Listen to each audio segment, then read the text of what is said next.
അർജന്റീനയുടെ super goal keeper Emiliano Martinez തന്റെ ക്ലബ്ബായ അസ്റ്റൺ വില്ല വിടുന്നു. വെള്ളിയാഴ്ച ടോട്ടനത്തിനെതിരെ എതിരില്ലാത്ത 2 ഗോളിന് വിജയിച്ചു കയറിയ മത്സരം വില്ല പാർക്കിൽ മാർട്ടിനസിന്റെ അവസാനത്തേതായിരുന്നു എന്നാണ് റിപ്പോർട്ടുകൾ. നിലവിൽ 37 കളികളിൽ 66 പോയിന്റ് നേടി 5ാം സ്ഥാനത്താണ് അസ്റ്റൺ വില്ല. ഈ മാസം 25-ന് ഓൾഡ് ട്രാഫോർഡിൽ മാഞ്ചസ്റ്റർ യുണൈറ്റഡിനെതിരായാണ് പ്രീമിയർ ലീഗിൽ വില്ലയുടെ സീസണിലെ അവസാന മത്സരം. അസ്റ്റൺ വില്ലയിൽ എമി മാർട്ടിനസിന്റെ അവസാന മത്സരമായിരിക്കുന്നത്. സൗദി അറേബ്യൻ ലീഗിൽ നിന്നും യൂറോപ്യൻ ക്ലബ്ബുകളിൽ നിന്നും വമ്പൻ ഓഫറുകൾ താരത്തിന് ലഭിച്ചതിനാലാണ് ഇംഗ്ലീഷ് പ്രീമിയർ ലീഗിലെ മുൻനിര ടീമായ അസ്റ്റൺ വില്ലയിൽ നിന്ന് എമി കൂടുമാറ്റത്തിനൊരുങ്ങുന്നത്.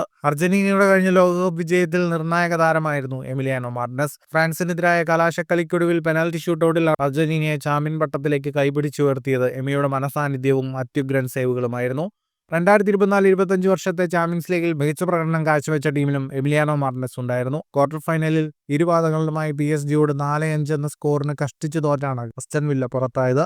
ചാമ്പ്യൻസ് ലീഗിൽ ബയൺ മ്യൂണിക്കിനെതിരെ അസ്റ്റൺ വില്ല നേടിയ വിജയത്തിന് കാരണമായത് മാർട്ടിനസിന്റെ മികച്ച സേവുകളായിരുന്നു. അർജന്റൈൻ സ്പോർട്സ് ജേർണലിസ്റ്റായ ഗാസ്റ്റിൻ എഡ്യൂളിന്റെ അഭിപ്രായത്തിൽ സൗദി അറേബ്യയിൽ ഒരു ക്ലബ്ബിൽ നിന്നും 2 മികച്ച യൂറോപ്യൻ ക്ലബ്ബുകളിൽ നിന്നും അർജന്റൈൻ താരത്തിന് ഓഫർ വന്നിട്ടുണ്ട്.